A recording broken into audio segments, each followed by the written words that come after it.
ये मछली निकल आई है जाल। ये वो मछली पकड़ने के लिए जाल डालते हैं, फिर निकाल के यदि हजारों मीटर के हिसाब से ये रस्सी डालते हैं, फिर उसके बाद जाल टूट जाता है, फिर मछली पकड़ते हैं और फिर ये मछलियाँ निकल आती हैं। यानी मनों के हिसाब से है, किलो की बात नहीं है। ये फिर निकल आती है।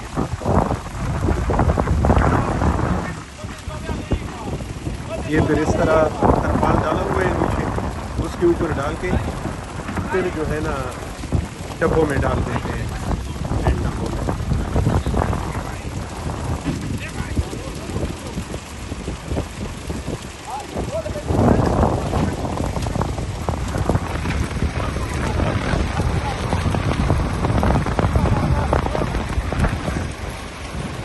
ये सारा काम मशीनरी का ही होता है।